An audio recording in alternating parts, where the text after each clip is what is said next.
Olá pessoal, eu sou Flanca Thaís, do canal História da Verdade. Antes de começar, deixa o like, porque o like é muito importante para a acessão do conteúdo da plataforma do YouTube.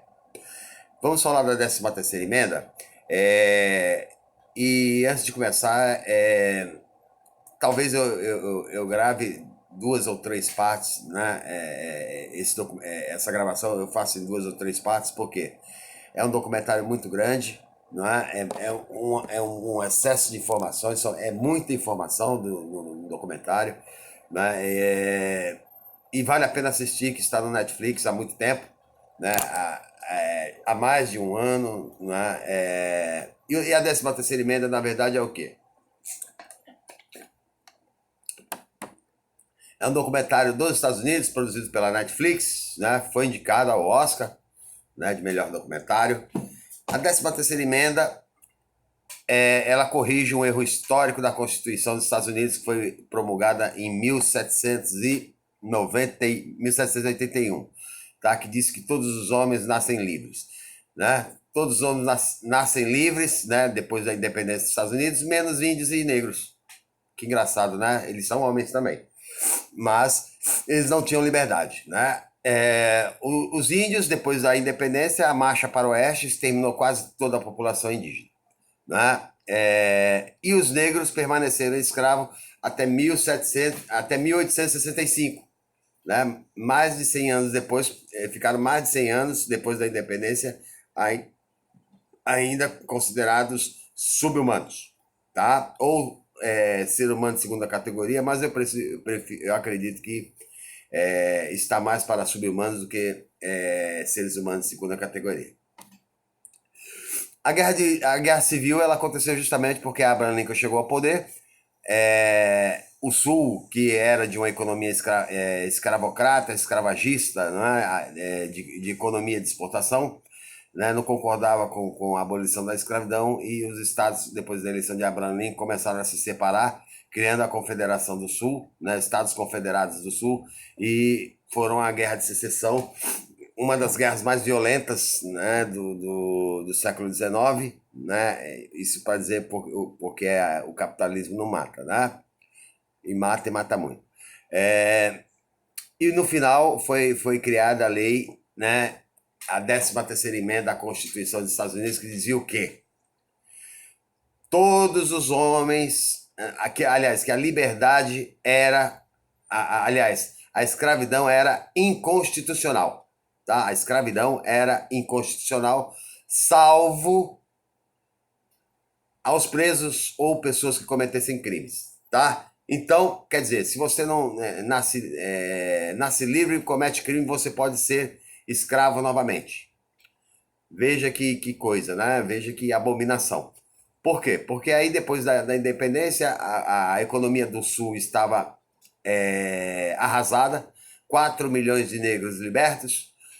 O que vai acontecer? O Sul, que os Estados Unidos é confederado, as leis são diferentes em estados, os estados sulistas vão começar a criar leis, né, de encarceramento, né, em massa, que criminalizam o quê? Ociosidade, vadiagem.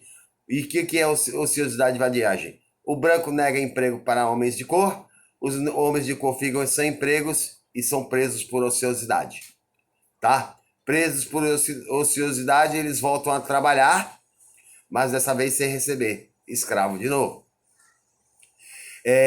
O filme Nascimento de uma Nação, que foi visto já no começo dos anos do século XX, né, foi visto inclusive por Woodrow Wilson na Casa Branca, né, foi um filme que deu incorporamento, né, ao renascimento da Ku Klux Klan. A Ku Klux Klan, todo mundo conhece, é um grupo de extrema-direita protestante, de extrema-direita, né, brancos, que pregam, né, que o negro é um subproduto humano, que o negro é inferior ao branco, tá? E a Ku Klux Klan vai estar agindo a todo momento nos Estados Unidos. Nos anos 60, vai começar a luta pela igualdade de direitos entre brancos e negros, porque a situação chegou ao ápice, né, da segregação racial dos Estados Unidos, onde negros tinham que frequentar escolas de negros, brancos de brancos, bairros para negros, bairros para brancos, banheiros para negros, banheiros para brancos, restaurantes para negros, restaurantes para brancos, né? Ônibus, né? Um ônibus, você entrou no ônibus, você é branco, senta na frente, o negro senta atrás. Entrou um branco, os assentos estão preenchidos, um branco pede para o negro se levantar, ele tem que se levantar para o branco sentar, tá? E estavam, ao mesmo tempo, no Vietnã tentando levar os valores da democracia dos Estados Unidos. Olha que irônico, né? É a partir daí que uma empregada doméstica cansada, sentada no ônibus, na parte de trás, chamada Rosa Parkins, né, vai se negar a dar lugar para um branco, vai ser presa por causa disso, porque é um crime. Surge aí, né, a figura do Dr. Martin Luther King, né, Malcolm X, Angela Davis, Fred Hampton, né, Angela Davis vai ser a única, né, dessas líderes que eu citei que que está viva até hoje, né? Martin Luther King vai ser assassinado, Malcolm X também. Fred Hampton vai ser morto um jovem de 21 anos, morto com mais de 100 tiros pela polícia, tá? Qual era o foco nos anos 60, né? O foco determinado como crime, né? Ser negro ou ser esquerdista, como eles dizem, como engraçado no Brasil se repete hoje, esquerdista, né? Esses esquerdistas que lutam pela igualdade entre negros e brancos, né? Eles também eram presos e perseguidos, tá? Muitos se autoexilaram no país, uma verdadeira caça às bruxas. E quem era o diretor da CIA naquela época? Edgar Hoover, o mesmo que mandou matar Ernesto Che Guevara, o mesmo que deve estar por trás, e muita gente fala isso, da morte de vários líderes da América do Sul aqui, né, envolvidos com luta pela igualdade, né? Martin Luther King, né, Edgar Hoover está por trás porque ele achava Martin Luther King uma pessoa extremamente perigosa, né, perseguido inclusive pela Ku Klux Klan, Martin Luther King. Fred Hampton, morto com mais de 100 tiros, vai ser dito que ele morreu num tiroteio, né? 100 tiros entraram para dentro do quarto onde ele estava, mais de 100 tiros, né? Que matou ele com 21 anos e a mulher dele grávida. E para fora saiu um tiro, mas esse tiro saiu com a bala de um policial que atirou para dentro também, né? Para simular o quê? Um tiroteio. Nos anos 60 conseguiu-se aprovar os direitos civis, né, que acabava com a segregação, né, de negros e brancos nos Estados Unidos. Nos anos 70, né, Richard Nixon cria o programa Lei e Ordem. Lei e ordem, que o país só vai crescer através da lei e da ordem, da lei e da ordem. A lei da ordem nada mais é do que a mesma frase da nossa bandeira. Um povo ordeiro para o progresso de poucos, né? Os homens brancos vão ficar bilionários, milionários, né? E os negros vão ganhar cadeia, tá? Cadeia em massa, encarceramento em massa. A população que nos anos 70 era de 300 mil negros, 300 mil presos nos Estados Unidos, vai subir, depois do governo Nixon, para quase 600 mil. Ou seja, aliás, para 500 mil. Né? Ela vai quase que duplicar. Vem o governo de Ronald Reagan. Né? Ronald Reagan, né, o ator de quinta categoria do cinema dos Estados Unidos, ele vai declarar guerra não só ao crime, à lei e à ordem, né, mas também vai declarar guerra ao crack. Né? O crack está chegando nos anos 80 nos Estados Unidos, né? É uma droga incontrolável, é claro, né? E só que com um detalhe, o crack é o subproduto da cocaína, né? Sem a cocaína não tem o crack, né? É a borra da cocaína. E as penas vão ser diferentes, né? Um negro, porque o crack geralmente vai ser associado à comunidade negra nos Estados Unidos, um negro preso com algumas gramas de crack pegava quase a mesma pena, ou maior às vezes até, do que um branco pego com 3 quilos de cocaína. Tá? Então cocaína era uma coisa sofisticada, coisa de branco, dava menos cadeia, às vezes só um tapinha na mão já servia. Tá? Então a população carcerária no governo Reagan sai de 500 mil, vai para quase 1 milhão de presos. Tá? Vem o governo George Bush. George Bush, né? A mesma campanha, né? O candidato democrata, né? É um candidato que não vai combater o crime, né? O foco da eleição nos Estados Unidos, esses anos, essas décadas, vai ser a questão da criminalidade. Não vai ser a questão do desenvolvimento econômico, geração de emprego, não vai ser nada, tá? Vai ser a criminalidade. E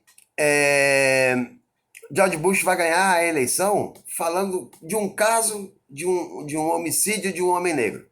Um homicídio e um estupro de um homem negro. Um homicídio e um estupro de um homem negro, né, vai virar a eleição por Bush, que está atrás 2 dígitos, né, na pesquisa. E ele vai ganhar a eleição e vai piorar o sistema penitenciário. Tá? O sistema penitenciário vai ficar muito mais lotado. Tá? E vem o governo, o pior governo de todos, que é um governo democrata, que é o de Bill Clinton. Com a lei, 3 strikes está fora. Cometeu 3 crimes violentos, prisão perpétua ou pena de morte. Tá? Shalana Davis foi presa pela lei 3 strikes por estar portando cocaína. Ela foi condenada à prisão perpétua. Não é? E aí eu vou voltar na segunda gravação, que eu quero falar da privatização do sistema penitenciário. Vira negócio, né? Nos anos 90 vira negócio. As corporações, né? Vai ser privatizado o sistema penitenciário e todo tipo de assistência. Vai ter casos, por exemplo, que presos vão comer comida com vermes, tá? Fornecida pela iniciativa privada, né? Que vai criar o lobby também para aumentar as penas. Aí eu vou explicar no outro vídeo, que é uma coisa inacreditável, fora do comum, uma coisa desumana, né? O país da liberdade, né? Que é considerado os Estados Unidos, é a terra da democracia, a terra da liberdade, que possui o maior número de presos do mundo, né? Eu volto a dizer, os Estados Unidos tem 5% da população mundial, mas tem 25% de toda a população carcerária do mundo. Tá? Em virtude da lei 3 strikes aprovada por Bill Clinton, e isso se justifica aí a derrota de Hillary Clinton para Donald Trump. Donald Trump, que em 1981 escreveu um artigo de jornal inteiro no New York Times pedindo a pena de morte para 5 jovens negros, 4 com menos de 18 anos, acusados de ter estuprado uma menina. Eles ficarão entre 6 a 11 anos presos e só vão ser libertos pelo exame de DNA quando surgir, e o exame de DNA vai provar que todos são inocentes. Né? O povo esqueceu o que o Donald Trump fez, aqui é comum, a gente esquece, né? Muitos brasileiros esquecem do passado, não olham para a sua história e às vezes cometem praticam os mesmos erros. É claro que se parte da população tivesse lembrado desse fato, inclusive os políticos de Donald Trump, ele não seria eleito, embora ele tenha sido eleito pelo colégio eleitoral e não pelas urnas. Ok, pessoal? Eu volto para falar da segunda parte, que a segunda parte é uma coisa assim que é inacreditável, é horrorosa, né? É uma coisa que a gente associa a Auschwitz, né? Ou aos campos de concentração dos Estados Unidos. Aliás, na Alemanha nazista. Ok? Até a próxima e fui.